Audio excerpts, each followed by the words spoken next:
Hello po sa mga mahal kong listeners, pati na rin po sa Team Johnny. Magandang araw po sa inyong lahat. Ako na naman po ito ulit, ang inyong tagapagsalaysay, si Miss Winnie, at ito ang ating kwento. Joanna, Mare, ano ba tong mga natatanggap kong text ha? Inutangan mo ba ito at hindi mo binayaran? Ha? Pati ikaw, tinetext na rin nila? Hindi lang text. Ilang beses din silang tumawag sa akin. Pinaghahanap ka nila at kapag hindi ka raw nagbayad, ipapapatay ka nila. Pati buong pamilya mo raw ay idadamay. Yan din mismo ang sinabi nila sa akin. Kaya nga, hindi na ako mapakali ngayon. Bakit ba umabot ka sa ganito? At saka magkano ba talaga ang utang mo sa kanila? Ang totoo niyan, 20,000 pesos lang naman talaga yung hiniram ko eh. Pero hindi ko alam kung paano naging 60,000 na. Ano? Paano nangyari yun? Nakakita kasi ako sa social media nung pautang nila. Mabilis mag-approve, mabilis din nag-release ng pera. Nung una, okay naman nakakabayad pa ako. O tapos, nalugi kasi yung paluwagan ko eh. Kaya nagkaroon ako ng delay sa pagbabayad ng utang. Tapos sunod-sunod na yung penalties at interest. Kahit magkano ibayad ko parang hindi nababawasan. Hindi ba illegal yung inuutangan mo ha? Hindi ko rin alam eh. Nagtanong pa nga ako kung bakit sobrang laki ng sinisingil nila sa akin eh. Tapos bigla na lang nila akong hinaharas. Ay, kung ano-ano na lang ang pinapasok mong problema. May mga tumatawag na nga sa akin gamit ang iba't ibang number. Minumura nila ako. Tapos sabi nila, may mga tao raw silang nakabantay na sa akin. Bakit naman ako nadadamay dyan? Kasi ginamit ko yung pangalan at number mo bilang reference ko eh. Kaya siguro tinatawagan ka nila. Pambihira ka naman, Mare oh. Bakit hindi mo man lang pinaalam sa akin yan? Pasensya ka na, Mare ha. Na-stress na nga ako eh. Minsan kahit madaling araw tumatawag sila. Hindi na yan normal, Joanna. Kailangan mo nang magsumbong sa pulis. Paano kapag lalo silang magalit? Paano kapag tutuhanin nila yung pagbabanta nila? Paano kapag may ginawa sila sa nanay ko? May sakit pa naman yun. Kasalanan mo naman kasi yan eh. Bakit ka kasi umutang? Hindi mo naman pala kayang bayaran. Inaamin ko namang nagkamali ako. Yung perang sasahurin ko sa paluwagan, ang ipambabayad ko sa kanila. Kaso nagamit ko pampagamot kay nanay eh. Tapos bigla pa akong ninakawan ng ka-live-in partner ko. Iniwan niya ako at tinangay pati yung natitira kong pera. Ha? Bakit hindi mo naman sinabi yan sa akin? Paano na ngayon yan? Nahihiya ako, Maricar. Pakiramdam ko sunod-sunod na yung malas sa buhay ko eh. Kaya nga nagtatago na rin ako ngayon dahil marami nang naghahanap sa akin. Bakit mo kasi hinayaang umabot sa ganito? Hindi na nga ako makatulog ng maayos eh. Kada tunog ng cellphone ko kinakabahan ako. Pakiramdam ko may mangyayari talagang masama sa akin. Alam ba to ng nanay mo? Hindi. Sabi ko na lang may problema ako sa pera. Ayoko na siyang mag-alala, lalo pat may sakit siya. Ay, ano nang gagawin mo? Hindi ko alam, Maricar. Wala na akong malalapitan eh. Hindi ko kasi alam kung paano ako lalapit sa'yo. Kakabangon mo pa lang ulit matapos mamatay ni Brian. Tapos bibigyan pa kita ulit ng problema. Ay nako, hindi naman kita kayang tiisin eh. Matalik na kaibigan kita at kumari pa. Ayoko lang talaga yung bigla na lang akong nagugulat at kung ano-anong text o tawag ang matatanggap ko sa mga bagay na wala naman akong kinalaman. Natatakot na talaga ako, Maricar. Kahapon nga may motor na nakahinto dyan sa tapat ng bahay namin. Halos 2 oras silang nandun. Ha? Nakita mo ba yung mga mukha nila? Nakilala mo ba kung sino sila? Hindi Naka-helmet sila at naka-mask. Tapos maya-maya may nag-text sa akin. Anong sabi? Ang sabi, alam na raw nila kung saan ako nakatira. Hindi na biro yung sitwasyon mo ha, Joanna? Kaya nga hindi na ako halos lumalabas ng bahay. Kahit bibili lang ako sa tindahan, pakiramdam ko may nakatingin na sa akin. Hindi pwede ito, Joanna. Mas lalong delikado kapag hinahayaan mo lang silang takutin ka ng ganyan. Ano bang gusto mong gawin ko? Wala naman akong 60,000 para bayaran sila. Magkano bang natitira mong pera dyan? Wala na. Kahit pambili ng pagkain namin para sa susunod na linggo, wala na rin. Hindi ko na alam ang gagawin ko, Maricar. Kumalma ka nga muna, Joanna. Ano ang mangyayari sa pag-iiyak mong yan, ha? Hindi naman yan makakatulong sa problema mo eh. Pasensya ka na. Hindi ko na talaga alam ang gagawin ko eh. Ay, may extra akong 60,000. Ipapahiram ko na lang yun muna sa'yo. Ha? Sigurado ka ba dyan ha, Maricar? Oo. Ano pa nga bang magagawa ko? Alam kong naghihirap ka at bilang kaibigan mo at kumare, alangan namang pabayaan kita. Mare, maraming salamat talaga. Hindi ko alam kung paano kita pasasalamatan. Hindi ka rin naman kasi nawala sa tabi ko nung hinarap ko yung pinakamalaking problema sa buhay ko. Huwag kang mag-alala, babayaran kita. Huwag mo munang i-pressure ang sarili mo para bayaran ako. Unahin mo munang pag-aayos dyan sa problema mo at baka mabiktima ka na naman ng mga lending company na yan, ha? Hindi na ako magpapabiktima sa kanila. Promise. Dadagdagan ko na lang ng 10,000 para naman may pambili ka ng gamot ng nanay mo at saka pagkain nyo. Ay Diyos ko, Maricar, ang dami na nang binigay mo sa akin. Kaibigan kita, Joanna. Ayoko namang uupo lang dito at maghihintay na lang na may mangyaring masama sa'yo. Maraming salamat, Maricar. Maraming salamat talaga. Magandang araw, Miss Winnie at sa lahat po ng inyong mga tagapakinig. 3 taon na ang nakakalipas mula nang masunog ang bahay namin kasama ng asawa kong si Brian. Namatay siya dahil sa pagliligtas sa aming mag-ina. Naiwan akong mag-isang bumubuhay sa anak naming si Ella at dumating ako sa puntong nawalan na rin ako ng pag-asa. Hindi ko alam kung paano kami magsisimulang muli matapos mangyari yun sa buhay namin. Sa mga panahong halos gusto ko nang sumuko, tanging ang kumare at kaibigan kong si Joanna ang hindi umaalis sa tabi ko at patuloy akong kinakausap at pinapalakas ang loob ko. Sinubukan kong pasukin ang pag-a-affiliate online. Nung una, hirap na hirap ako pero habang tumatagal, dumami na rin ang followers ko at lumaki ang kinikita ko. Dahil doon, unti-unting naging maayos ang buhay namin ni Ella. Akala ko tuloy-tuloy na natahimik ang aming buhay. Hanggang sa isang araw, bigla na lang kaming nadamay sa problema ng kumari kong lubog na pala sa utang. Tawagin niyo na lamang po akong Maricar at ito ang aking kwento. O Joanna, bakit nandito ka? Nangangumusta lang ako. Eto, ayos lang naman ako. Big time ka na talaga, no? Ang ganda na ng bahay mo at nakabili ka pa ng sasakyan. Ano ka ba? Second hand lang naman yan, ano? Kahit na, napakagaan na ng buhay mo. Malayong malayo nung una. Pinaghirapan ko rin naman ang lahat ng ito. Sana tuloy-tuloy na talaga. Sinubukan ko ring mag-affiliate pero parang hindi ako marunong eh. Hindi ko magaya yung mga videos mo. Ano ka ba? Sa simula lang naman yan mahirap. Kapag tinuloy-tuloy mo, siguradong kikita ka ng malaki. Ay, ewan ko ba? Ang hirap maghanap ng pera ngayon. Kumusta na nga pala yung mga nangaharas sa'yo? Tumigil na ba sila? Oo, tumigil na sila. Pero napakarami na namang offers sa akin. Halos araw-araw may nagte-text sa tumatawag. Baka uutang ka na naman sa mga lending companies na yan, ha? Hindi na, no. Natuto na ako. Yung nanay mo pala, kamusta na? Mabuti naman siya. Medyo lumalakas na rin kahit papano. Mabuti naman kung ganon.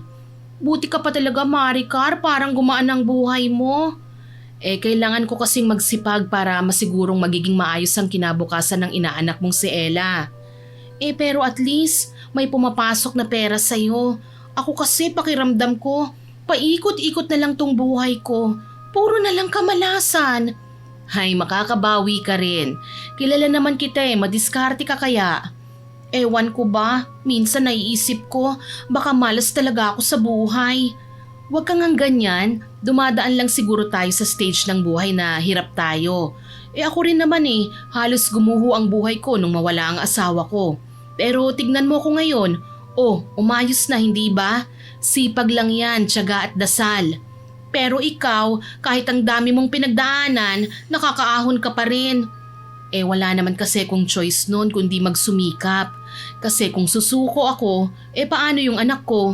Kaya nga hanga ako sa'yo Ikaw rin naman, Joanna. Ang dami mo ring tiniis para sa nanay mo, hindi ba? Ibig sabihin, matatag ka na rin. Hindi mo lang nakikita yon. Napapagod na rin kasi ako minsan eh. Pakiramdam ko kahit anong kayod ko, kulang pa rin. Huwag kang mag-alala. Darating din ang araw na giginhawa ka. Basta huwag ka lang susuko, magsumikap ka lang. Sana nga, kaya nga balak kong magsimula ulit eh. Oo, tama yan. Dapat kang magsimula ulit. Kaya napagplanuhan kong bumalik sa negosyo kong paluwagan. Kahit papano kasi may kinikita ako doon dahil sa tubo mula sa mga sumasali. Ha? Hindi ka pa rin ba nadadala dyan? Hindi na to katulad ng dati, Maricar. Kasi dito, magiging hands-on na talaga ako. Tsaka maliit lang naman muna ang gagawin ko eh. Pang-umpisa lang para makabangon ako ulit. Basta mag-iingat ka, Joanna, ha? Mahirap na, baka maloko ka na naman. Oo, salamat sa pag-aalala mo, ha? Kaya nga, manghihiram muna sana ako sa'yo ng perang pampuhunan. Ha? Sorry Mari ha. Wala kasi akong ibang naisip na pwedeng makatulong sa akin eh. Magkano na naman? 10,000 lang naman. 10,000? Teka, kailangan ba ng puhunan sa paluwagan? Ipapahiram ko rin kasi para umikot yung pera at kumita ako. Huwag kang mag-alala, babayaran kita kapag kumita na ako. Pati yung utang ko sa yung 70,000, babayaran ko rin yun. Pero kakabayad ko lang din kasi ng mga bills kahapon. Alam ko naman yun eh, kaya nga nahihiya ako sa'yo. Bakit hindi ka muna maghanap na lang ng trabaho? Naghahanap naman ako eh, pero ang hirap talaga ngayon. Tsaka ito lang talaga ang alam ko na mabilis kumita. Ay, natatakot ako para sa'yo ha. Baka uutang ka na naman sa mga nangaharas na mga online lending. Hindi na talaga, natuto na ako ngayon. Sigurado ka ba dyan? Oo, promise. Maliit na halaga lang naman muna. Pero kung wala kang extra, pwedeng 5,000 na lang o kaya 3,000. Ay, please Maricar, huling tulong na to. Kapag nakaipon ako, hindi na ako mangungulit sa'yo. Sige, pero babayaran mo ako ha? Oo naman, hindi kita tatakbuhan. Bukas ko na lang ibibigay sa'yo. Magwi-withdraw lang muna ako. Ay, maraming salamat talaga Maricar. Hindi mo alam kung gaano mo ako natulungan. Sana lang talaga hindi ka mapahamak ulit sa mga pinapasok mo ha. Hindi na. Gusto ko na rin maging maayos ang buhay ko katulad ng sayo. Naaawa ako kay Joanna kaya pinahiram ko siya ng 10,000 pesos, Miss Winnie. Sa isip ko, baka yun na talaga ang makakatulong sa kanya para makabangon ulit. Tutal matagal ko na rin siyang kaibigan at kumare, hindi ko rin gustong makita siyang naghihirap. Lumipas ang ilang buwan at unti-unti naman niyang nababayaran ng 70,000 pesos na una kong ipinahiram sa kanya kaya naisip kong baka nagbago na talaga siya at unti-unti nang umayos ang buhay niya. Akala ko nga noon lumalagbo na rin ang negosyo niya at tuluyan na siyang nakakabangon. Pero isang araw, bigla na lang ulit sumulpot si Joanna sa bahay namin. Minsan may dala siyang pagkain para kay Ella, minsan tumutulong maglinis ng bahay, minsan naman nakikipagkwentuhan. Pero ang kasunod nun, pangungutang. Nakakabayad naman siya kaya napagbibigyan ko. Ilang buwan ding paulit-ulit na gano'n ang mga nangyayari. Mama, si Ninang Joanna na naman po ba yung pumunta kanina? Oo, dumaan lang siya rito. Bakit para po lagi siyang nandito? Ninang mo siya, bukod doon matalik na kaibigan ko siya at para ko na rin siyang kapatid anak, kaya madalas siyang nagpupunta rito. Parang lagi po siyang malungkot, parang pasan-pasan po niya ang mundo. Marami lang siguro talaga siyang problema ngayon. Ma, umutang na naman po ba siya sa inyo? Ha? Bakit mo naman natanong yan? Narinig ko po kasi kayo kanina eh. Ma, wag ka po sanang magalit ha, pero parang lagi na lang po siyang nangungutang sa inyo. Huwag kang mag-alala anak, nagbabayad naman ang ninang mo kahit papano. Nakakabayad nga po pero uutang na naman ulit. Hindi mo na dapat iniisip yon. Problema na naming matatanda yon ha. Nag-aalala lang po ako sa inyo. Bakit ka naman nag-aalala sa akin? Kasi dati po 'di ba, lagi kayong umiiyak dahil sa pera. Ayaw ko na pong bumalik kayo sa ganon. Hindi na mangyayari yon anak. Sigurado po ba kayo? Oo, mas maayos na tayo ngayon kesa dati. Sa bagay po, pero ma, Bakit parang hirap na hirap si Ninang Joanna sa buhay? Minsan kasi may mga taong nakakagawa talaga ng maling desisyon. Dahil po sa utang? Hindi lang naman sa utang yun eh. Minsan dahil desperado silang kumita kagad. Kayo po ba, Ma? Hindi po ba kayo natatakot na baka hindi kanya mabayaran? May pag-aalinlangan din naman ako. Pero kaibigan ko kasi siya anak eh. Pero hindi po porket kaibigan at ninang ko, kailangan nyo na pong saluhin lahat ng problema niya. Ay, ikaw talaga. Parang ang tanda mo ng magsalita. Masyado po kasi kayong mabait, Mama eh. Masama bang tumulong? Hindi naman po. Huwag kang mag-alala anak. Alam ko naman ang ginagawa ko eh. Ewan ko po Ma, pero parang may kakaiba kasi kay Ninang Joanna ngayon eh. Kakaiba? Ano naman? Nung nakaraan po kasi nasa sala ako noon habang palabas ng bahay si Ninang Joanna. Akala niya siguro hindi ko siya naririnig pero may kausap po siya sa phone. Talaga? Anong nangyari? Para pong galit yung kausap niya kasi nakita ko pong inilayo ni Ninang yung phone sa tenga niya. Parang sinisigawan po siya.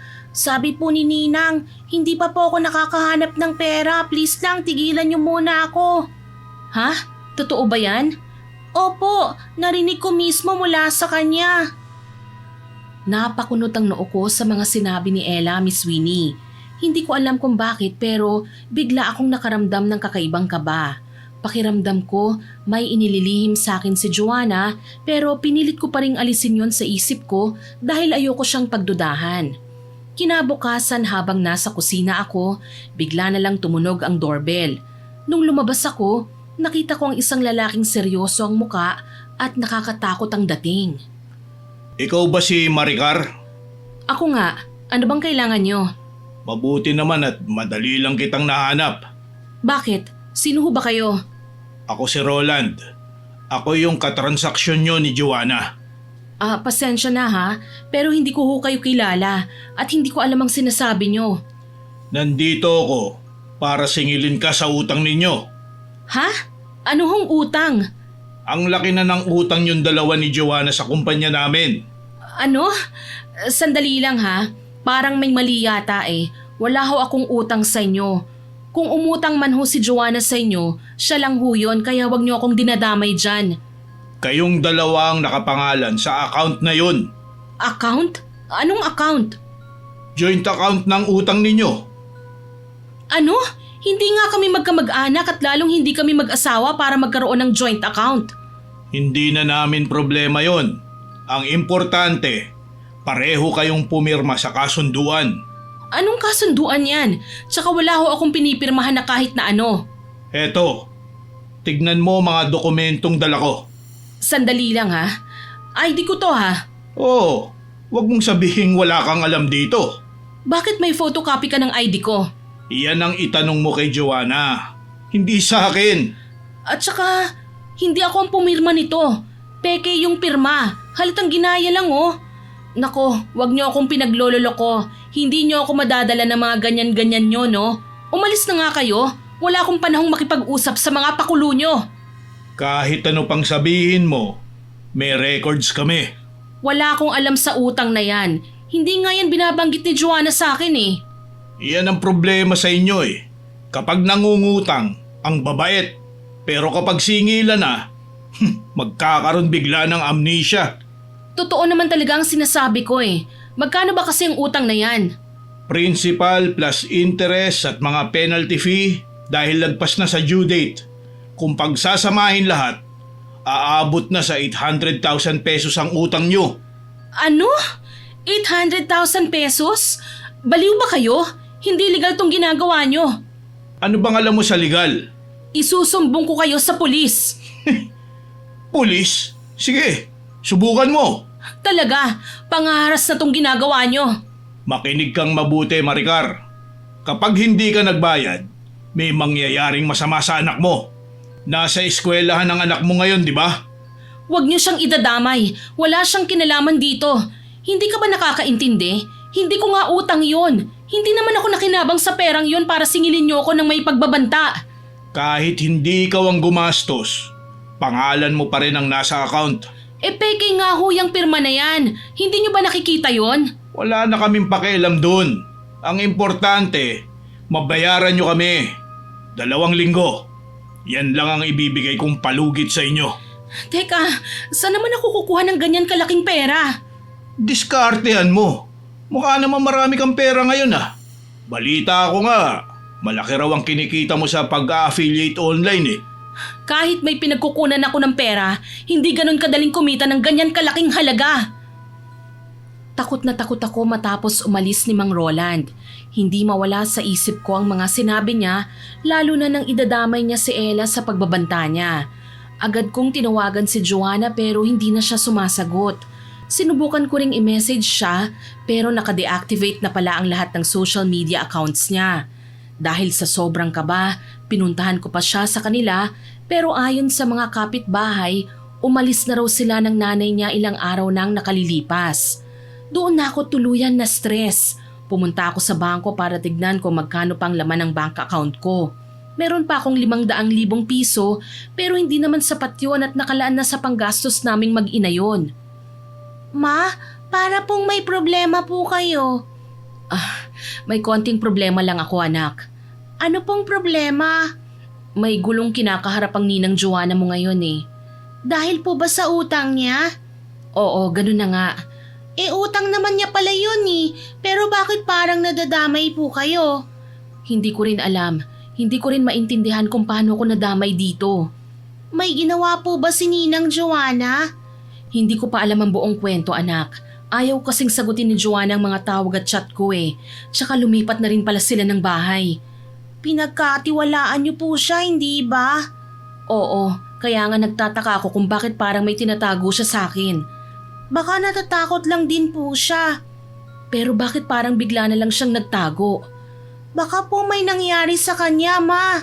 Yan nga rin ang iniisip ko eh. Pero wag naman sanang nasa panganib siya. Gaano po ba kalaki ang problema ang kinasasangkutan niya? Sobrang laki, lalong-lalo na ng inutang niya. Magkano nga po, ma? 800,000 pesos. Ano po? 800,000 pesos?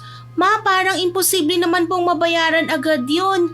Kaya nga hindi ko alam kung saan ako maghahanap ng ganong kalaking halagang pera eh. Pero hindi nyo naman po utang yun ah. Yun din nga ang sinabi ko pero ayaw maniwala nung naniningil. Ma, hindi po ba tayo mawawala ng bahay o kaya ng sasakyan? Baka ibenta nyo na tong cellphone ko ha. Huwag kang mag-alala anak, hindi ko hahayaan na mangyari yun. Pero paano po kung pilitin nila kayong magbayad? Hindi ko pa alam anak, masyadong magulo pa ang isipan ko ngayon at hindi ako makapagdesisyon ng maayos. Ma, natatakot po ako. Ako rin naman anak eh, pero kailangan kong maging matatag para sa atin. Ma, wag niyo pong bayaran kung hindi niyo naman po utang. Ay, hindi ganun kadali yun. Bakit po? Kasi may mga tao talagang hindi natatakot manakit at mandamay para lang makasingil ng pera. Ma, may sasabihin nga po pala ako sa'yo. Ano yun? Nung isang araw po kasi sa school, may lumapit sa akin na lalaki. Ha? Lalaki? Sinong lalaki? Hindi ko po kilala eh. Medyo matanda na siya at nakakatakot yung ekspresyon ng mukha niya. Anong ginawa niya? Tinanong lang po ako ng pangalan ko. At anong sinagot mo? Tumango po ako tapos sabi niya, ang ganda mo pala. Ano? Natakot nga po ako nun eh, kaya agad akong naglakad palayo. Bakit ngayon mo lang sinabi sa akin to? Akala ko po kasi wala lang po yun eh. Hindi lang yun wala, Ella. Sorry po, ma. May sinabi pa ba siyang iba? Wala naman po. Hindi ka ba niya sinundan? Hindi naman po. Ella, makinig kang mabuti sa akin ha. Huwag na huwag kang sasagot o lalapit sa mga hindi mo kakilala. Naiintindihan mo ba ako? Opo, ma. Kapag may kumausap ulit sa'yo na hindi mo kakilala, tawagan mo ko kagad ha. Opo, ma. At simula bukas, susunduin na kita sa school. Hindi ka na muna lalabas mag-isa. Ma, parang ang higpit nyo naman po kagad. Baka naman po hindi masamang tao yon. Mas okay na yung naghihigpit ako sa'yo.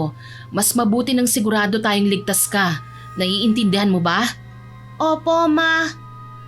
Kinabahan ako sa sinabi ni Ella. Habang pinapakinggan ko siya, Paulit-ulit ding bumabalik sa isip ko ang nakakatakot na mukha ng lalaking pumunta sa bahay namin. Simula noon, hindi na ako mapalagay sa tuwing papasok si Ella sa school. Pakiramdam ko may masamang mangyayari anumang oras. At tama nga ang kutob ko, Miss Winnie. Isang araw, bigla na lang tumawag si Ella sa akin habang nanginginig ang boses niya. Sinabi niyang nilapitan na naman daw siya ng lalaking yon sa labas ng paaralan nila at parang may gusto raw sabihin sa kanya. Hindi ko na halos marinig ng maayos ang iba pa niyang sinabi dahil sa sobrang kaba ko. Agad akong sumakay ng sasakyan at humarurot sa pagmamaneho para lang puntahan ang anak ko. Pagdating ko doon, nadatnan ko siyang nakatayo sa labas ng eskwelahan habang takot na takot at paikot-ikot ang tingin sa paligid. Ella, ano bang nangyari? Ma, nakita ko na naman po siya. Bakit ka ba kasi lumabas? Hindi ba ang sabi ko sa'yo huwag kang lalabas ng school kapag wala ako? Nagugutom na po kasi ko Bumili lang po ako ng pagkain at… Nasaan na bang lalaking yon? Umalis na ba siya ha? Siguro po, hindi ko na alam kasi takot na po ako Halika na, umalis na tayo rito. Kumusta, Maricar? Mr. Roland? Mabuti naman at nagkita tayo uli. Bakit ka nandito? Bakit mo hinaharas ang anak ko? Hindi ko naman siya hinaharas. Tinitignan ko lang. Layuan mo ang anak ko. Galit ka kaagad. Wala naman akong ginagawang masama. Ano bang kailangan nyo? Napadaan lang ako. Naalala ko kasi, 3 araw na lang pala ang palugit mo. Saka, binisita ko lang naman ang anak mo Huwag mong idamay ang anak ko. Oo naman. Basta, tutupad ka lang sa napagkasunduan natin. Mama, tara na po. Maganda pala talaga si Ella sa personal, no? Tigilan mo na nga kami.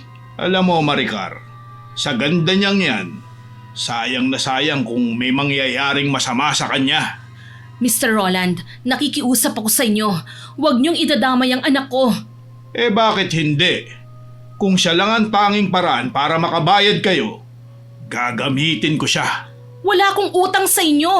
Pero nandun ang pangalan mo, di ba? Kayong dalawa ni Joanna.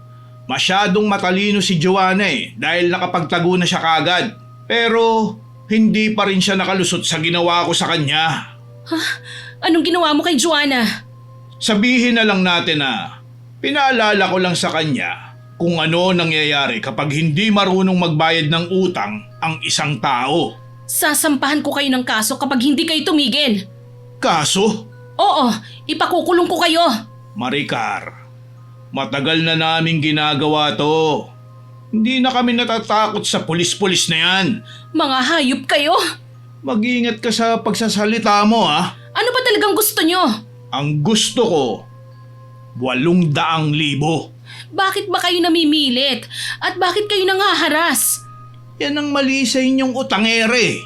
Akala nyo pwedeng takbuhan ng utang? Hindi kami manloloko. Bakit nagtago si Joanna? Hindi ko alam. Kasi alam niyang may kapalit lahat ng ginawa niya, kaya nagtatago na siya. Huwag mo kaming tinatakot. Hindi yan pananakot, Maricar. Paalala pa lang yan. Tignan mo nga ang anak mo. Nanginginig na Ma, tayo na po. Kawawa naman. Kapag nadamay pa ang batang yan sa kasalanan ng iba. Huwag mo siyang tignan ng ganyan. 3 araw, Maricar.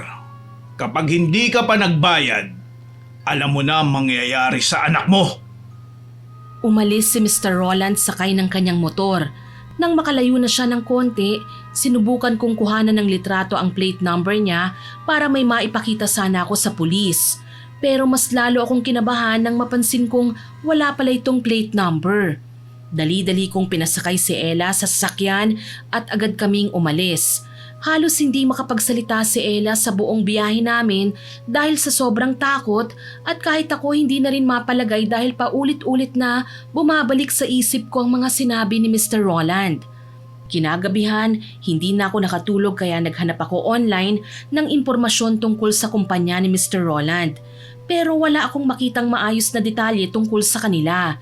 Marami rin akong nabasang kwento ng mga taong hinaharas at tinatakot ng iba't ibang lending companies kaya lalo akong nabahala.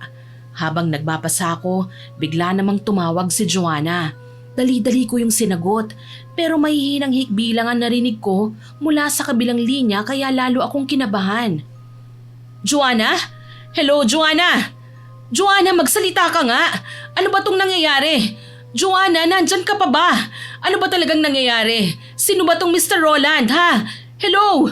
Mama, si Ninang Joanna po ba yan? Oo, pero ayaw niyang sumagot eh. Ayan oh, binabana niya ang tawag.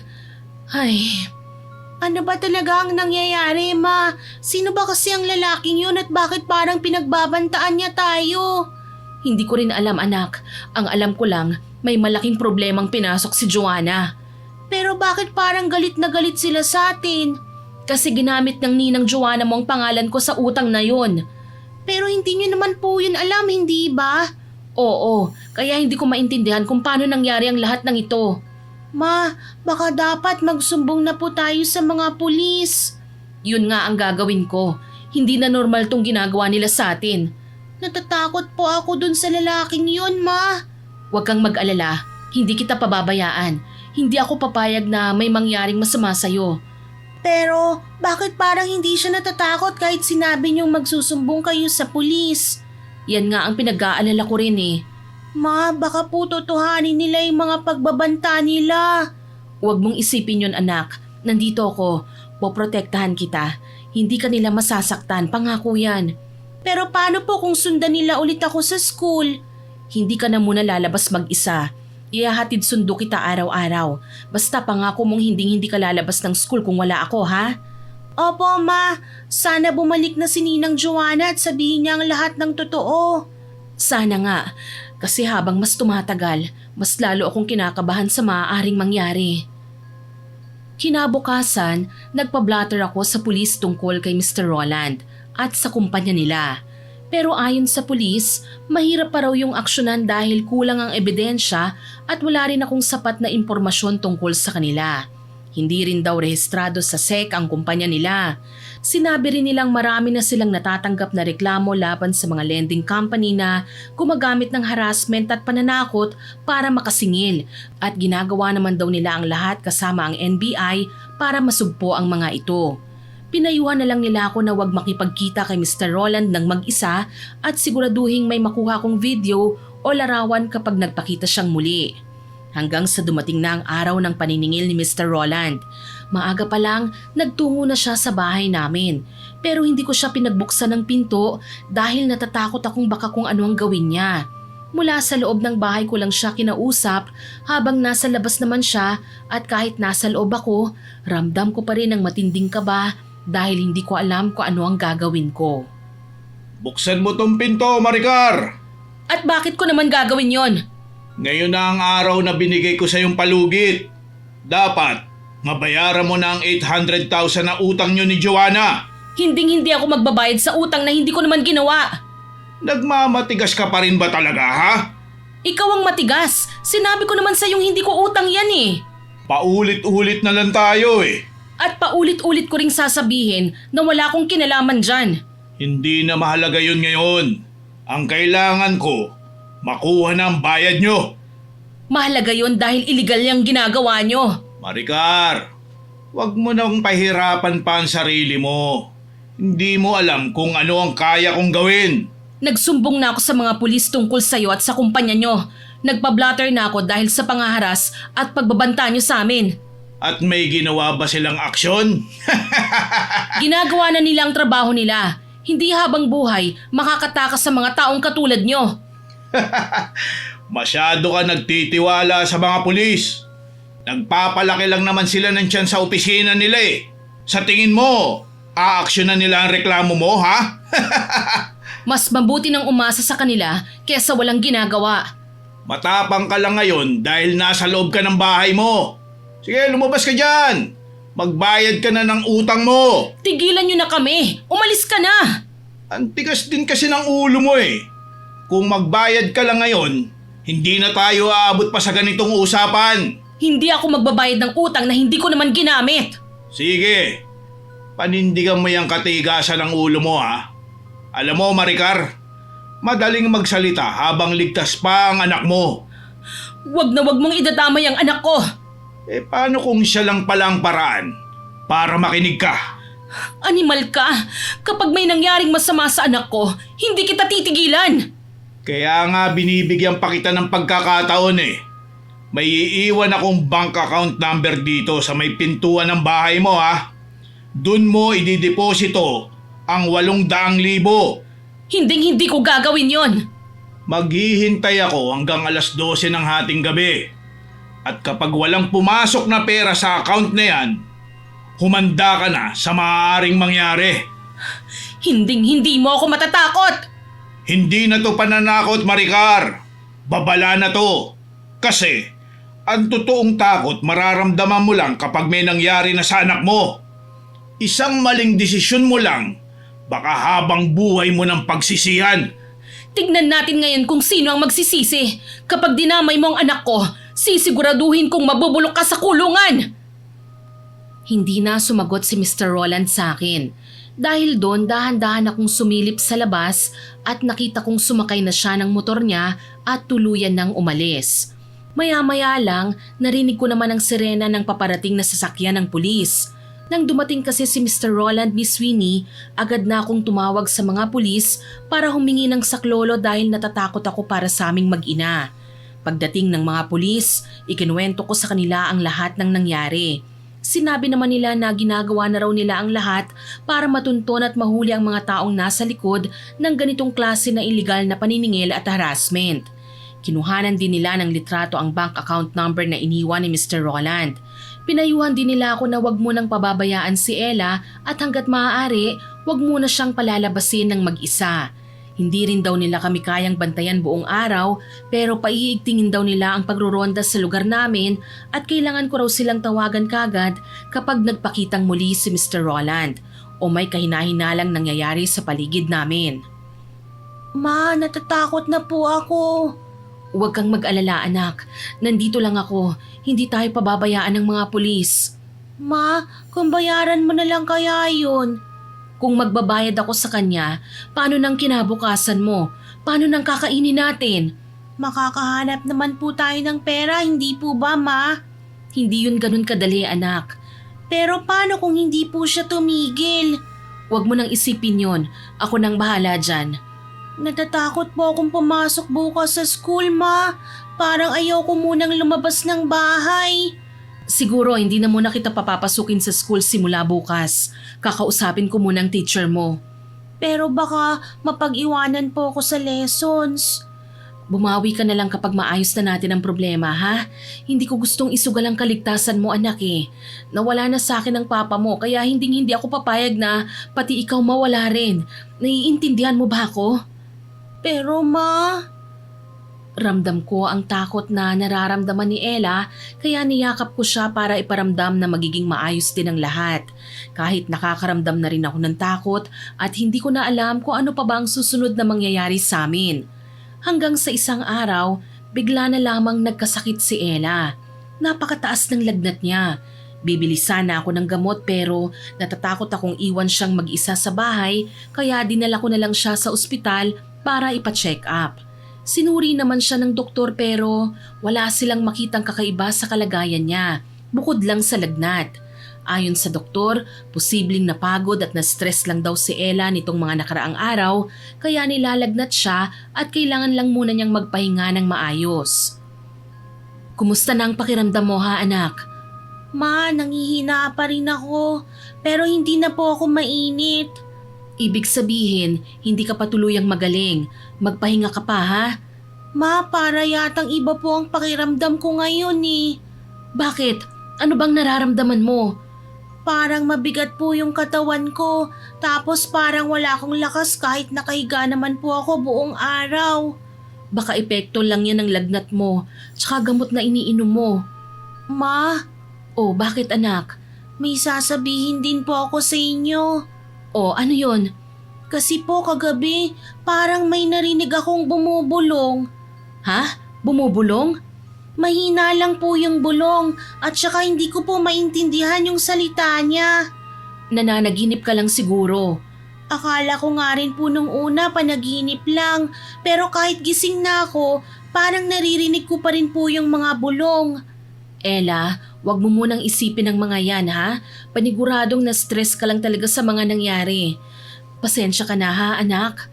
Ma, totoo po. At tapos parang may gumagapang din po dito sa braso ko. Anong gumagapang? Hindi ko po alam, pero parang may maliliit na insekto sa ilalim ng balat ko. Tigilan mo nga ako, Ella. Ano ba yung pinagsasasabi mo ha? Ma, totoo po. Hindi ako nagsisinungaling. Ipahinga mo na lang yan. Mawawala rin yan. Pero bakit parang palala ng palala ang pakiramdam ko, ma? Napabuntong hininga na lamang ako at pilit na inalis sa isip ko ang mga sinasabi ni Ella. Pakiramdam ko kasi baka sobra lang talaga ang stress at takot na naranasan naming mag-ina nitong mga nakaraang araw. Pero habang nakatingin ako sa anak ko, hindi ko rin maipaliwanag kung bakit parang may kakaiba talaga sa itsura niya, Miss Winnie. Namumutla siya, nangihina at parang mas lalo pang bumibigat ang pakiramdam niya habang tumatagal. Hanggang sa isang araw, bigla na lamang may kumatok sa bahay namin. Nang silipin ko kung sino yon, laking gulat ko nang makita ko na si Joanna. Nakasuot siya ng makapal na jacket na parang may pinagtataguan. May daladala rin siyang bag at maleta na para bang naglayas. Joanna? Maricar, patawarin mo ko. Patawarin mo ko. Ano ba tong pinasok mo ha? Joanna? Patawarin mo ko. Hindi ko alam na aabot pala sa ganito ang nagawa ko. At saka, bakit balot na balot ka? Maricar, tatanggalin ko tong suot ko. Tignan mo tong nangyayari sa akin. Huwag kang matatakot sa itsura ko, ha? Bakit? Ano bang nangyayari sa'yo? Hindi ko na kasi alam ang gagawin ko. Tignan mo ang itsura ko. Joanna, bakit ganyan ang itsura mo? Maricar, hindi ko na makilala ang sarili ko. Sobrang laki ng pinayat mo. Oo, at halos hindi na nga ako kumakain dahil wala na akong gana. At yung mga mata mo, parang lumalim din. Hindi na rin kasi ako halos makatulog. May mga naririnig akong kung ano-ano at kung nakakatulog man ako, bigla na lang akong nagigising dahil sa mga nakakatakot na panaginip. At saka, ang dami ring butlig sa katawan mo. Oo, hindi ko nga alam at bigla na lang yan nagsilabasan. Kumakalat na yata sa buong katawan mo ang mga butlig, Joanna. Minsan nangangati, minsan parang may gumagalaw sa ilalim ng balat ko. Anong sinabi mo? Gumagalaw sa balat? Oo, Maricar. Nagpatingin ka na ba sa doktor? Minsan lang ako nagpunta sa doktor kasi wala akong pera. Pero wala naman daw akong sakit. Sabi lang baka allergy na napabayaan ko o kaya skin disease. Binigyan lang nila ako ng gamot na iinumin at pamahid dito. Sandali nga muna. Ipaliwanag mo nga yung ginagawa ni Mr. Roland. Bakit pati kami hinaharas niya? Bakit mo naman kami dinamay dyan, Joanna? Hindi ka ba naawa sa anak ko, sa inaanak mo? Sobrang na-stress at natakot na siya sa mga nangyayari. Pasensya ka na. Hindi ko naman sinasadya eh. Hindi ko alam na aabot sa ganito ang lahat. Hindi lang simpleng paniningil ang ginagawa niya, Maricar. Anong ibig mong sabihin? Yung lending company na inutangan ko, gumagamit sila ng mga mambabarang. Ha? Mambabarang? Ano ba yung pinagsasasabi mo?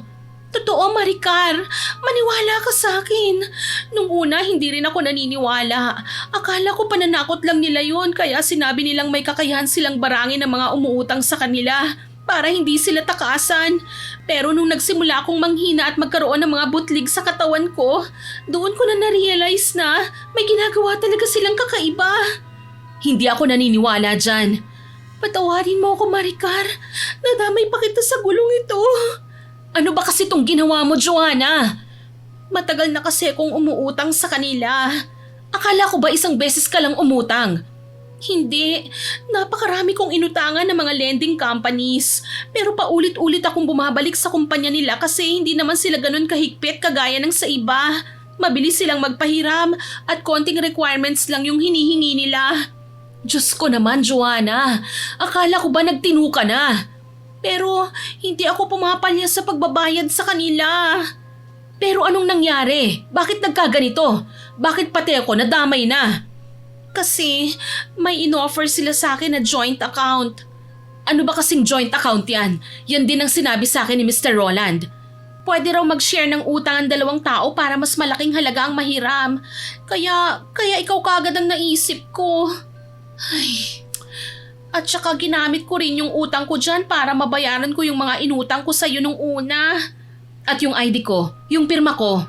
Oo, ginamit ko yung photocopy ng ID mo at ginaya ko rin yung pirma mo. At bakit hindi mo ito pinaalam sa akin?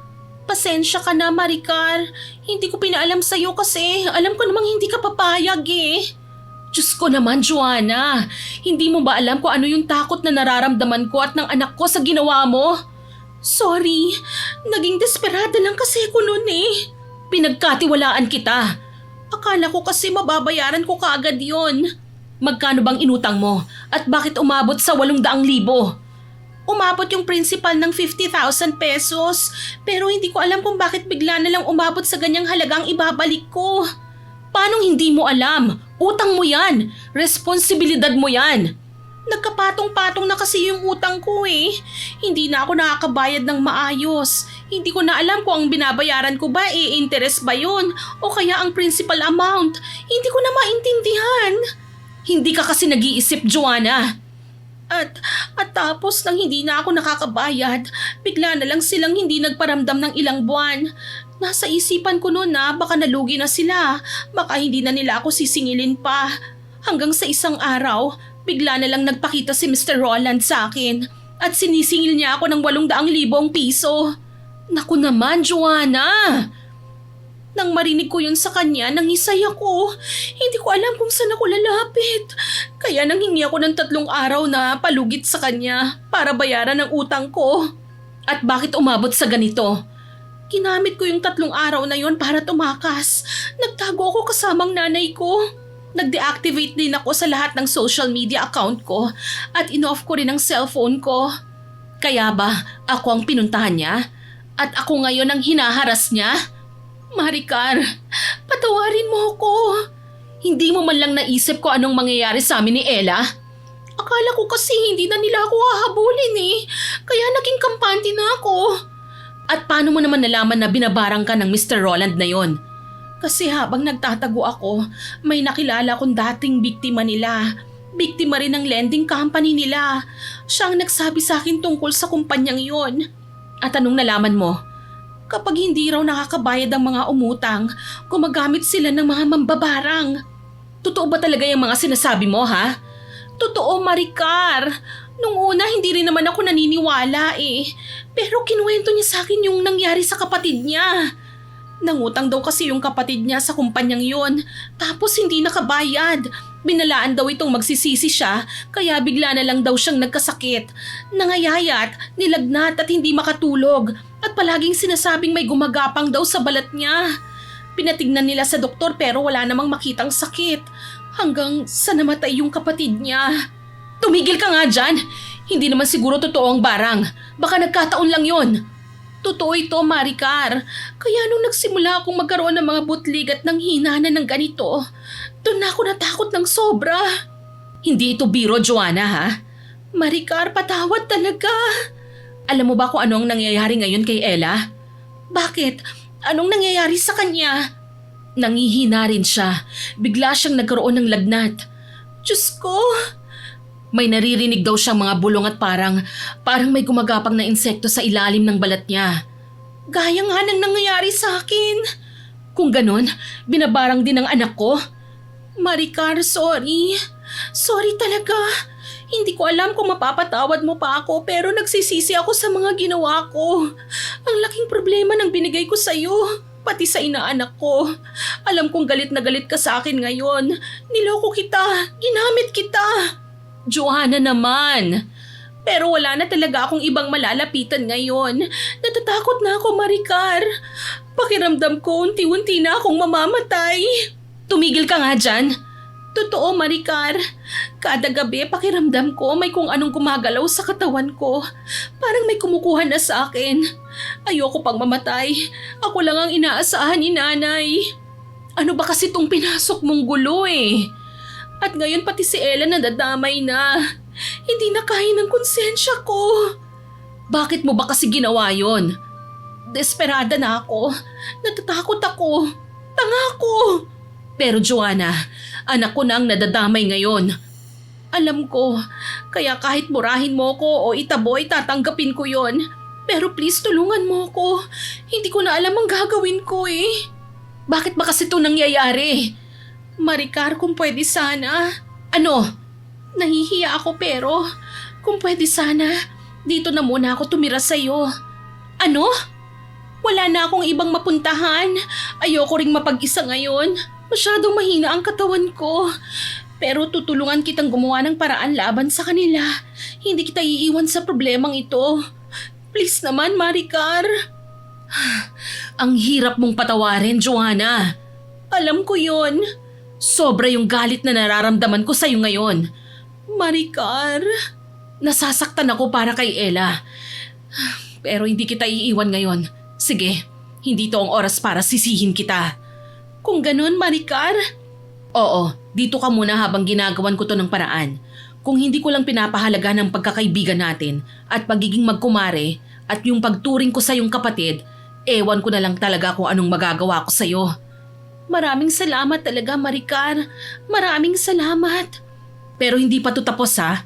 Gagawa tayo ng paraan para mawala kung ano man ang ginagawa nila sa inyo. Pero paano? Hindi ko pa alam. Pero hindi ako papayag na habang buhay tayong matatakot sa kanila. At sisiguraduhin kong mananagot si Mr. Roland at yung kumpanya nila sa lahat ng ginawa nila sa atin. Pero kasalanan ko tong lahat. Maaaring kasalanan mo nga ito, Joanna. Pero sumusobra na rin sila. Hindi makatarungan ang halagang sinisingil nila, ha? Lalabanan natin sila. Nagpunta na rin pala ako sa albularyo. Sinubukan kong magpagamot. At anong nangyari? Bumuti ng konti yung nararamdaman ko pero masyadong mahirap daw tanggalin yung barang sa katawan ko. Napakalakas daw ng kapit. Parang maraming mga mambabarang ang gumawa ng barang na to ng isang simpleng albularyo hindi kayang tanggalin ito. Ano? At sabi pa nga niya, kailangan daw na bihasa at sanay na albularyo para labanan ito. Bihasa? Oo, yun talagang matagal nang gumagamot at maraming alam sa ganitong klase ng barang. Eh di humanap tayo ng ganong albularyo, pero hindi yun ganon kadali eh. Bakit? Karamihan daw sa kanila nasa malalayong probinsya, yung iba nasa liblib na lugar at hindi basta-basta nahahanap. So paano na yun ngayon? Hindi ko rin alam at ang mas kinakatakot ko, baka mas mabilis pang kumalat yung barang sa katawan namin ni Ella kesa sa paghahanap natin sa kanila. Huwag ka nga magsalita ng ganyan. Totoo, Maricar. Tignan mo ko. Ilang araw lang parang hindi na ako tao. Tama na. Ayoko nang mag-isip ng masama. Natatakot ako para sa inaanak kong si Ella kasi mas bata siya sa akin. Anong ibig mong sabihin? Baka mas mabilis kumapit sa kanya ang barang. Baka mas manghina ang katawan niya kaysa sa akin. Huwag mong sabihin yan. Maricar, baka wala na tayong masyadong oras. Hindi, gagawa tayo ng paraan. Maghahanap ako online at baka may kakilala silang albularyo. Kahit gaano man yan kalayo at kahit saang dako man sila ng bansa, pupuntahan natin sila. Paano kapag wala kang nakita? Huwag ka nga mag-isip ng ganyan, Joanna. May solusyon sa lahat. Gagawin ko ang lahat, malabanan lang natin ang kademonyohang ito. Natatakot din ako. Kaya natin to. Kakayanin natin ito. Alam kong dapat galit na galit ako kay Joanna dahil nadamay niya ako sa problemang hindi ko naman ginawa. Mas masakit pa ron dahil pati si Ella na inaanak niya nadamay na rin. Pero habang nakikita ko ang kalagayan ni Joanna, hindi ko rin magawang pabayaan siya. Kitang-kita ko kung gaano siya natatakot at nagsisisi sa lahat ng nangyari. Kaya kahit magulo ang isip ko at puno ng galit ang puso ko, mas pinili kong isipin kung paano namin malalagpasan ang problemang unti-unti nang sumisira sa buhay naming lahat. Hanggang sa kalagitnaan ng gabi, bigla na lamang kaming nagising sa malakas na sigaw ni Ella. Halos napatalon kami sa gulat ni Joanna. Dali-dali kaming tumakbo papunta sa kwarto ni Ella at nadatnan namin siyang umiiyak at takot na takot habang nanginginig sa kama. Halos hindi na siya makapagsalita ng maayos sa sobrang takot habang nanginginig at nakatingin sa isang bahagi ng kanyang kwarto. Ella, anak, anong nangyayari? Ma, napakalakas ng bulong. Hindi ko na po kaya, natatakot na po ako. Diyos ko, nandito lang siya kanina, naririnig ko po siya. Sino? Sino ba kasi ang naririnig mo? Hindi ko po alam. Hindi ko po siya makita pero parang ang lapit-lapit lang niya sa tenga ko. Ella, tignan mo ko. Nandito lang ang mama ha. Wala kang dapat katakutan. Patahimikin mo siya, Ma. Ayoko na siyang marinig. Ella, nandito lang ako. Maayos ka na ngayon, nandito na ako. Ma, parang nasa paligid lang po siya. Wala anak, wala na siya rito. Ako at si Ninang Joanna mo na lang ang nandito. Parang galit na galit siya at kung minsan parang tumatawa. Pero hindi ko po maintindihan yung mga binubulong niya. Parang malala na yata ito ah. Tapos po, parang may gumagapang na naman sa balat ko. Ma, ayoko na po. Hindi pwede to. Kailangan may magawa tayo. Maricar? Bakit? Tignan mo yung balat ni Ella oh. May mga tumutubong butlig na rin. Ha? Diyos ko, hindi na maganda to. Ma, angkatin na po. Huwag mong kamutin anak. Ganyan na ganyan din ang nararanasan ko nang tumubo ang mga butlig na ito. Hindi to maaari. Matulungan mo ako, natatakot na po ako. Oo anak, gagawa ako ng paraan. Pinapangako ko gagaling ka. Ano na ngayon ang plano natin, Maricar? Bukas na bukas din, maghahanap ako ng albularyo na makakatulong sa atin. Kaya dito ka lang, bantayan mo ang anak ko. Sasama ako. Hindi ko iiwan na mag-isa lang si Ella rito. Mas malakas ka sa kanya, kaya alam kong makakaya mo siyang bantayan. Oo, sige Maricar. Hindi pa man din sumisikat ang araw, umalis na ako para maghanap ng albularyong maaaring makatulong sa anak ko at kay Joanna. Marami akong pinuntahan at napagtanungan kung saan-saan na rin ako umabot kahahanap ng pwedeng tumulong sa amin. Pero habang tumatagal, halos pare-pareho lang ang sinasabi nila. Hindi raw sila biyasa sa ganitong klase ng barang at masyado raw malakas ang gumawa nito. Umuwi akong pagod at halos buong araw na pagala-gala pero hindi ako sumuko. Sinabi ko sa sarili ko na bukas paghahanap ulit ako. Hindi pwedeng mawalan ako ng pag-asa dahil habang lumalaban pa ang anak ko, lalaban din ako para sa kanya. Maricar, kamusta ang paghahanap mo? Marami akong napuntahan pero wala pa akong nahahanap. Wala? Oo, may mga gustong tumulong pero gusto raw nila kayong makita. Pero pare-pareho lang din naman ang sinasabi nila. Hindi raw sila sigurado kung anong klase ng barang ang nangyayari sa inyo. Sinabi ko rin sa kanila na nagtungo ka sa albularyo noon, ngunit wala rin silang nagawa. Ang hirap-hirap naman ito. Sinabi pa nila kung grupo raw ng mga mambabarang ang nasa likod nito, natatakot daw silang manghimasok at baka sila raw ang balikan. Diyos ko! Yung iba nga, pagkakwento ko pa lang parang nag-aalangan na. Kaya pala. Pero may isang matanda akong nakausap. O anong sinabi? Sabi niya, may kilala raw siyang bihasa at tunay na magaling na albularyo. Talaga? Sino naman? Taga Samar daw siya Samar? Napakalayo nun. Kaya nga ang sabi sikat daw sa lugar nila yun. Anong pangalan niya? Hindi ko na natanong. Nagdadalawang isip kasi ko nang marinig kong taga Samar siya Ang sabi lang sa akin kahit anong klase raw ng barang, kaya niyang tanggalin.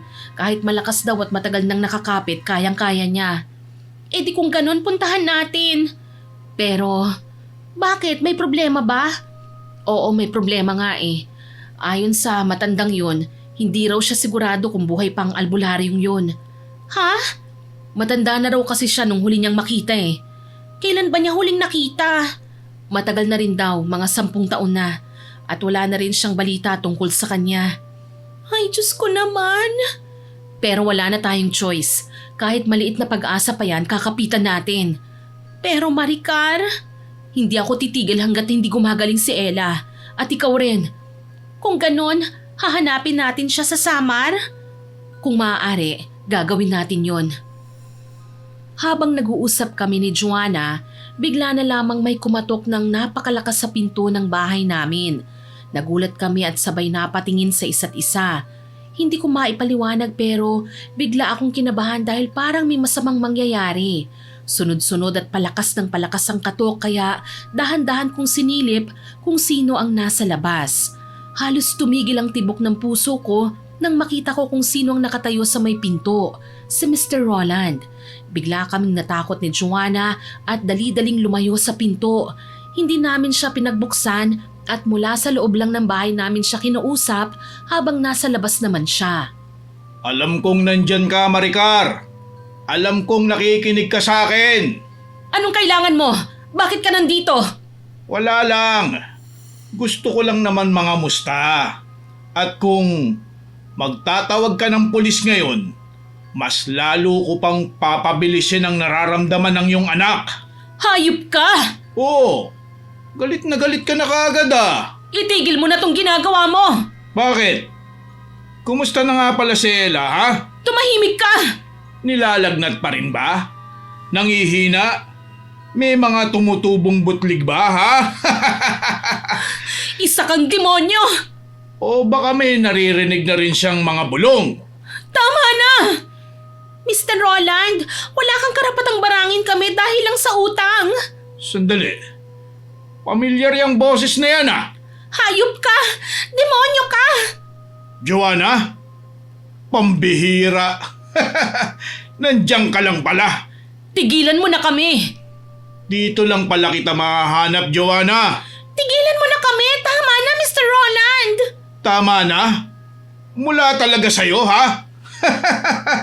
Nung nanghiram ka ng pera, gusto mo pang manghiram ng malaking halaga, di ba? Ngayong singilan na? Tama na? Naririnig mo ba ang sarili mo? Wala kang karapatang gawin to sa amin! At wala rin kayong karapatang takasan ng mga utang nyo. Hayop ka! Alam mo, Joanna, kung nagbayad ka lang ng utang mo, hindi na sana aabot sa ganito ang lahat. Walang magtatago, walang magkakasakit at higit sa lahat, walang nadadamay. Ikaw ang may kasalanan nito! Ako pa talaga may kasalanan, ha? May choice ka namang hindi mangutang eh. Pero ginawa mo pa rin. Kaya kasalanan mo to. Parang awa mo na, Mr. Roland. Itigil mo na to. Kayo ang umutang. Kayo ang tumakbo. Kayo ang hindi marunong tumupad. Tumigil ka na, Mr. Roland. Ganyan talaga ang nangyayari sa mga taong hindi marunong magbayad ng utang. Wala kang karapatang saktan kami dahil lang sa pera. At isa pa, iligal ang kumpanya nyo. Anong pinagsasabi mo diyang iligal? Hindi nga kayo rehistrado eh. Tapos kung ano-anong interest at penalty ang pinapatong ninyo. Kahit nagbabayad na ng matinuyong tao, hindi nababawasan ng utang niya. Hindi kayo makatao. At tapos nananakot pa kayo? Mambabarang? Ano kayo, mga demonyo? Ano? Tapos ka na ba? Hindi pa. Matapang ka lang dahil nasa loob ka ng bahay mo eh. Hindi kami natatakot sa'yo. Talaga lang ha? Maricar?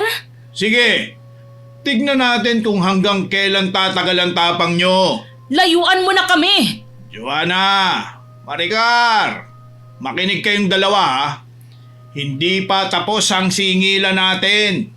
At sa susunod, baka hindi lang bulong ang maririnig ninyo. Anong binabalak mo? Wala pa naman. Mabait pa nga ako nito eh. Ha? Mabait? Mabait ba ang tawag mo dyan? Oo, kung gugustuhin ko lang, matagal ko na kayong tinapos. Hayop ka talaga!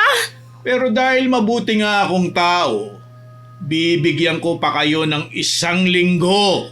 1 linggo? Oo, 1 linggo lang. Wala kaming ibabayad sa'yo.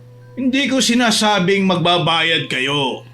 Sasabihin ko lang naman kung ano mangyayari kung hindi kayo magbabayad. Pakiusap! Tama na! Kapag lumipas ang 1 linggo at wala pa rin ang pera, mas palalakasin ko pa ang nararamdaman ng dalawang yan. Animal ka! Si Ella, kawawang bata naman. Mas lalala pa ang lagay niya. Parang awa mo na, Mr. Roland. Tama na to! At ikaw rin, Joanna. Hindi pa yan ang pinakamalalang mararanasan mo. At ikaw naman, Maricar, Anong gagawin mo sa akin? baka panahon na rin para maramdaman mo ang nararamdaman nila. Huwag mo siyang itamay! Isang linggo. Isang linggo lang ha. Tapos tignan natin kung matapang pa rin kayo. Lalong-lalo ka na, Maricar. Pagkasabi no ni Mr. Roland, tuluyan na siyang umalis. Pero kahit nakaalis na siya, parang naiwan pa rin ang takot sa loob ng bahay namin. Hindi naman matigil sa pag-iyak si Joanna habang paulit-ulit niyang sinisisi ang sarili sa lahat ng nangyari. Nanginginig siya at halos hindi makapagsalita ng maayos dahil sa sobrang takot.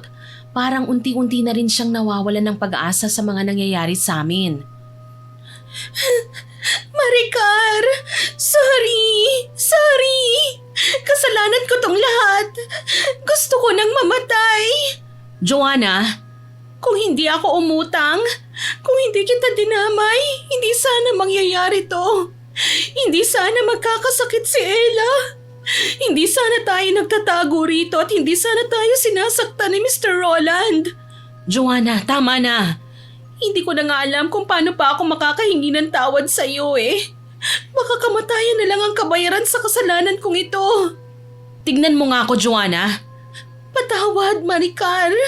Tumingin ka sa akin, Joanna. Oo, nagkamali ka. At oo, sobrang laki ng pagkakamali mo. Pero lalong hindi ka makakabawi sa pagkakamali kung gugustuhin mong mamatay.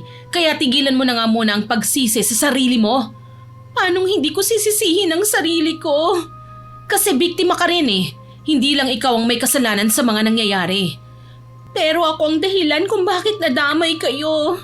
Oo, alam ko yon. Kaya nga nagalit talaga ako sa'yo ng husto eh. Pero sino bang nanloko sa'yo? Sino bang nananakot? Sino bang nananamantala sa sitwasyon mo? Maricar? Sila yon, si Mr. Roland. Desperado ka lang naman nun kaya naiintindihan kita. Hindi mo ginustong umabot sa ganito. Pero nadamay pa rin kayo. Alam ko, galit ako, Joanna. Yun ang totoo. Pero mas kailangan mo ko ngayon kesa sisihin ka sa lahat. Kasi hindi natin malalagpasan ito kung pareho tayong bibigay. Ang kailangan natin ngayon magtulungan. Maricar! Hindi pa tapos to. Hahanapan natin ng paraan to. Kaya tumigil ka na dyan. Maricar? Kasi? Ano yon? May hindi pa ako sinasabi sa'yo, Maricar. Sorry. Ano ba yung pinagsasasabi mo dyan? Nung umutang kasi ako sa kumpanya nila Mr. Roland, may hiningi pa sila sa akin. Hiningi? Ano yon? Sabi nila kailangan daw ng larawan ng taong malapit sa akin o kaya sa ating dalawa. Hindi ko alam kung para saan yun. Nagtaka ako ng una pero akala ko normal lang yun. Akala ko requirements lang nila. Ha? At anong nangyari? Sorry talaga. Ano pang ginawa mo? Maliban sa picture nating dalawa, nagbigay pa ako ng isa pang picture. Picture ni Ella. Ano? Patawad, Maricar. Akala ko kasi walang mangyayaring masama eh. Akala ko mababayaran ko rin kaagad ang utang ko. At saka nasa isip ko rin noon kung sakaling hindi ko man mabayaran. Kaya mo naman siguro akong tulungan. Kaya mo naman sigurong bayaran ang utang na yun. Ano? Ibinigay mo ang picture ni Ella? Kaya nadamay ang anak ko rito? Nang humingi sila ng larawan ng taong mahalaga sa akin at sa'yo, picture ni Ella ang binigay ko at wala akong binigay na picture ng pamilya ko. Hindi ko binigay ang picture ni nanay. Anong ginawa mo, Joanna? Anong ginawa mo? Sorry. Kung ganon, ikaw palang dahilan kung bakit nahihirapan siya ngayon. Sorry, Maricar. Kaya pala kilala ni Mr. Roland ang anak ko. Kaya pala alam niya ang mukha ni Ella at kaya pala alam niya kung saan nag-aaral. Ikaw palang dahilan nun. Ibinigay mo ang buhay ng anak ko sa kanya. Hindi ko alam na gagamitin nila yun sa pambabarang. Hindi mo alam? Maricar, hindi mo talaga alam, ha? Sorry. Bakit si Ella? Nagkamali ako, Maricar. Bakit hindi ang pamilya mo? Bakit hindi ibang tao? Bakit ang anak ko pa?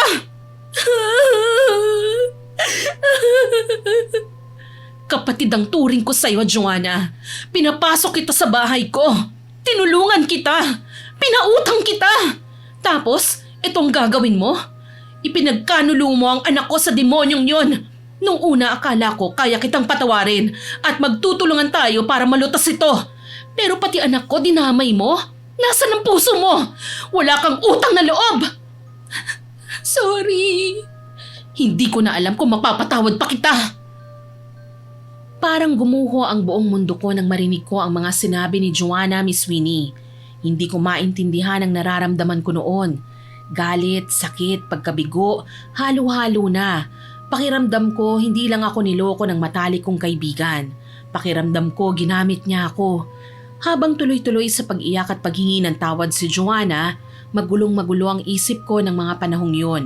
Hindi ko na siya kayang harapin pa, kaya pumasok na lang ako ng kwarto at iniwan siya roon. Kinabukasan pagising ko, hindi ko na siya nakita sa loob ng bahay.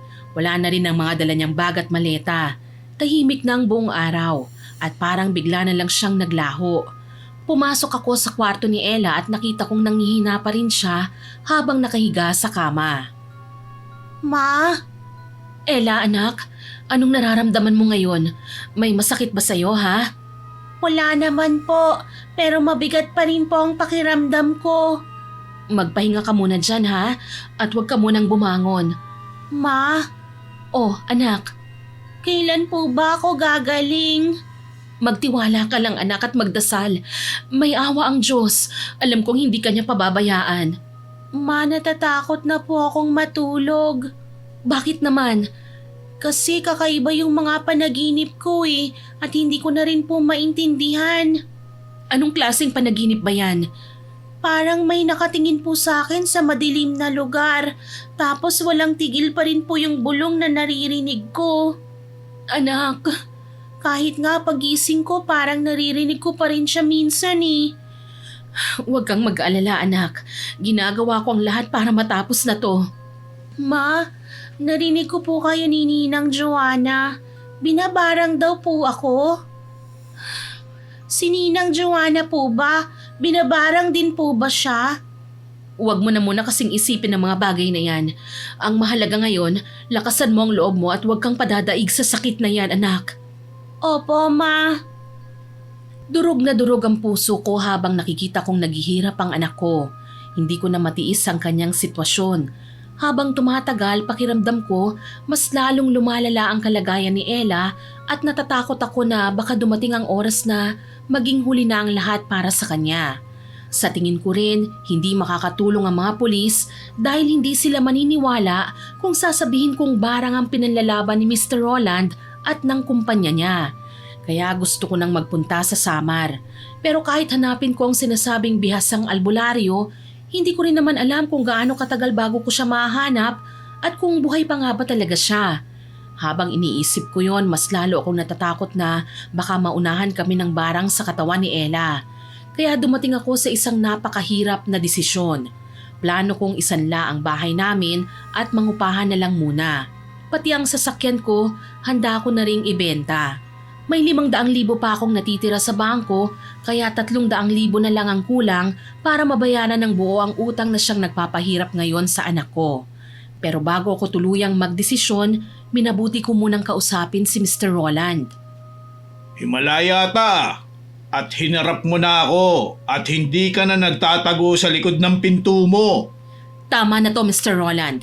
Ayoko nang makita ang anak kong naghihirap. Kaya pala bigla kang lumabas dyan. Pakinggan mo muna ako.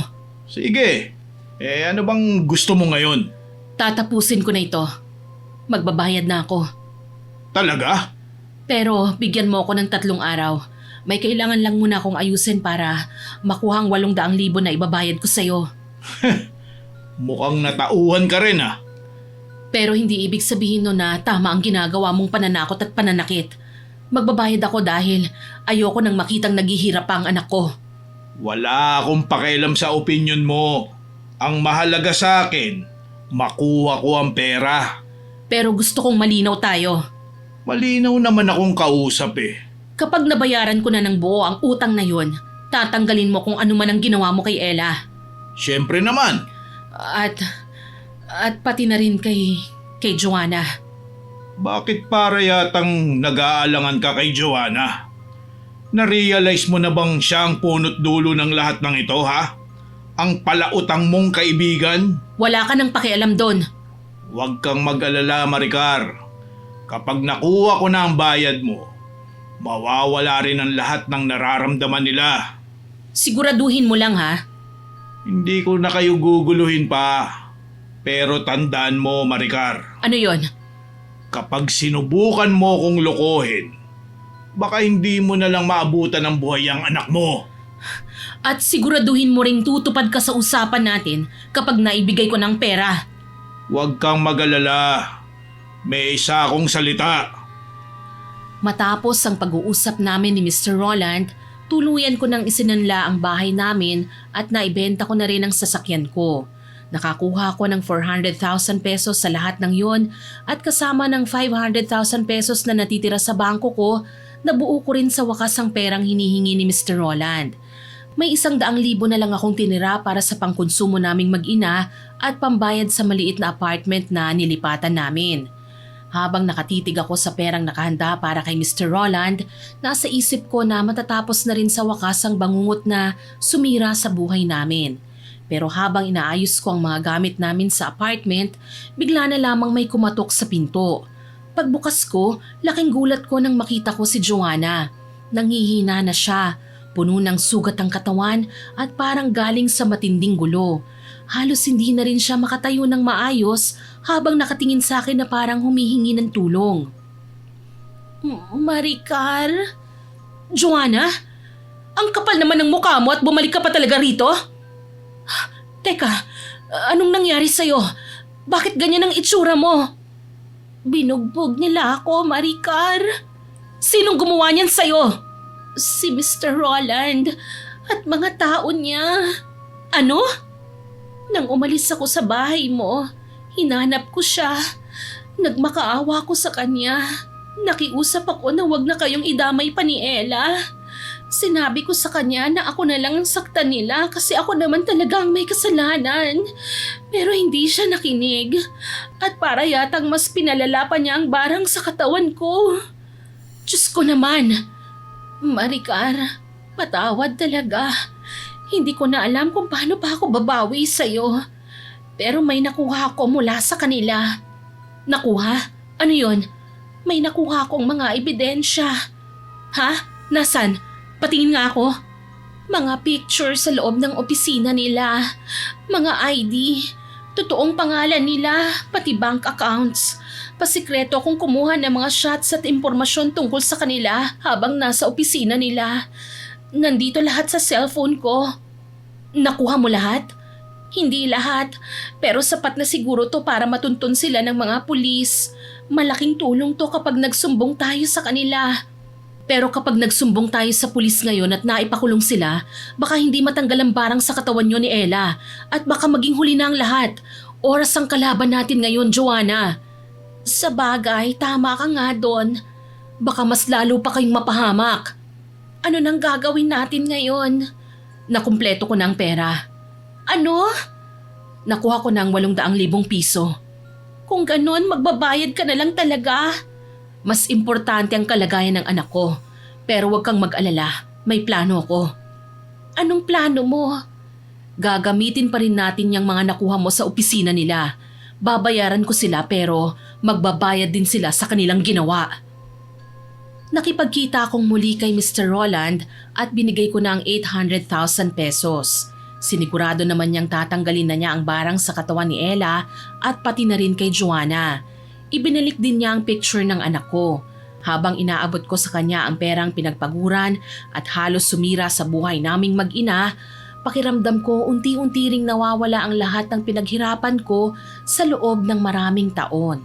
Pero tiniis ko na lang ang sakit dahil mas mahalaga sa akin ang kaligtasan ng anak ko. Ilang araw matapos noon, unti-unti nang bumuti ang kalagayan nila Ella at Joanna. Nawala ang mataas na lagnat ni Ella at hindi na rin siya nakakarinig ng mga bulong.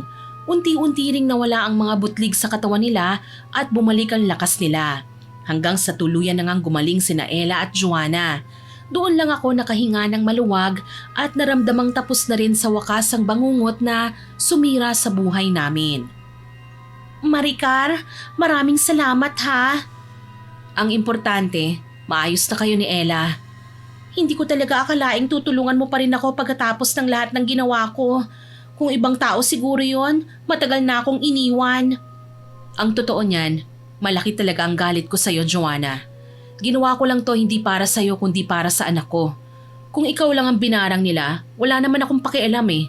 Pero anak ko nang nasa panganib. Swerte ka na lang dahil nadamay ka sa pagbawi ng barang nila. Sobrang laki ng kasalanan ko sa'yo. Nadamay ko ang anak mo. Nawala pa halos lahat ng pinaghirapan mo. Dapat lang talaga na magalit ka sa akin at itakwil mo na ako. Pero alam kong may mabuti kang puso.